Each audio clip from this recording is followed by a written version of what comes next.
to me, quality means that we should be looking to try and ensure that everybody has that responsibility for delivering the product that they are actually responsible for.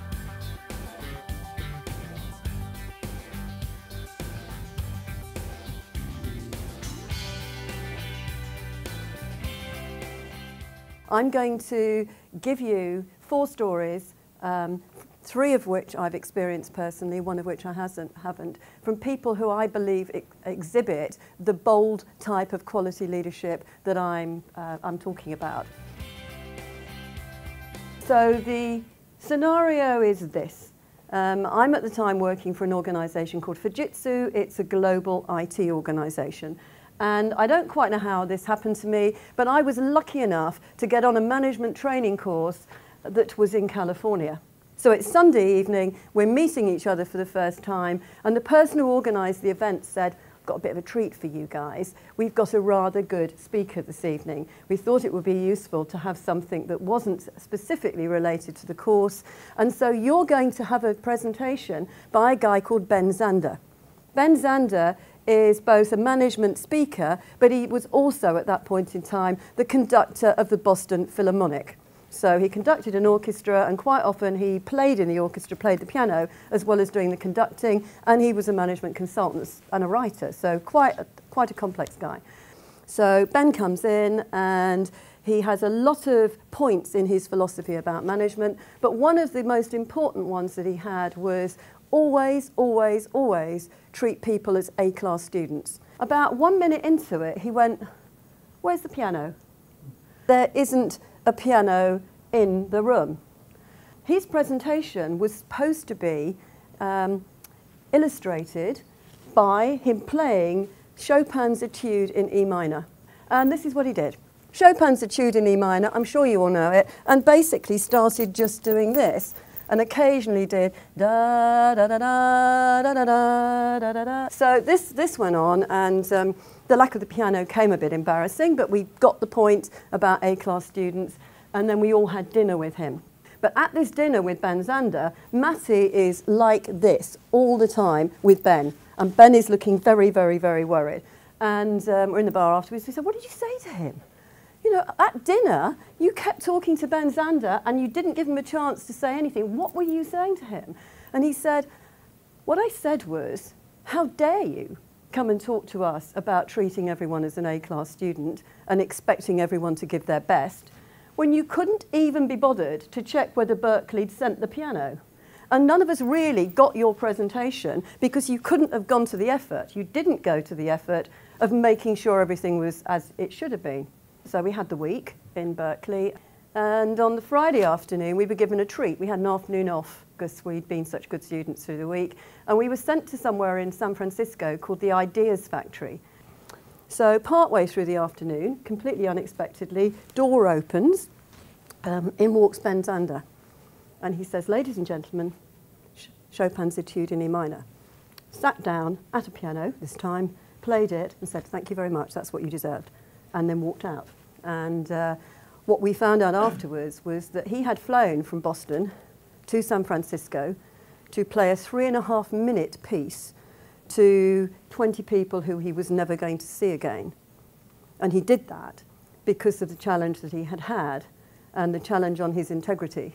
And so the first piece of my story about Ben is about daring to take responsibility, no matter what that means, when you haven't managed to deliver what it was that you believe you promised people. This time, I'm not with Fujitsu any longer, so I've moved on from an IT company. I work for Alstom. It was supposed to be a competitor to GE in the power industry by bringing together the second and third players. They decided to have the office in Brussels because it was mutually inconvenient. So it was in Brussels. The management team came from the Paris office and the Zurich office. The one post that they looked externally for was the quality director. And that was a job that I ended up getting, and walked into a new job on the 1st of February, year 2000, in Brussels, in this newly merged organisation. Now, we'd been having discussions about the fact that I didn't understand the power generation industry, and the guy who I would have been working for, and who I did work for, was this guy here. He said, look, we've been building power station equipment for 100 years. So I think you could assume that we know what we're doing here. And we've got this fantastic new organisation with this joint venture, and we've rationalised the set of products and services that we offer, and we've picked the best from both sides. And so what we're buying you for is because you understand sales and you understand project management. I move from the UK to Belgium, and on the first day I turn up in the office in Brussels, and the first meeting I have is with Alexis. He said, Estelle, he said, we've got a bit of a problem. Since you've signed the contract and said that you were going to join us, and we all agreed that you were going to come here because of sales and project management, he said, we found we've got a product problem. And in fact, it's such a big problem that we have withdrawn our product from market. And because we've withdrawn the product from market, we haven't got any projects. So we don't really need a new project management process because we don't have any projects. What we'd like to know is what went wrong in design, and whether anything went wrong in manufacturing, and how we got ourselves into this situation, and help us sort it out. Well, it wasn't a great moment. I'd worked for one company for 26 years. This had already felt a bit daring. As much as I knew that I wouldn't have taken the job had I known what he just told me, equally, he absolutely wouldn't have offered it to me. He said, Estelle, we are where we are. Yeah, I know. And he said, one of the reasons we bought you was because you had come from an IT background. So you're different from us.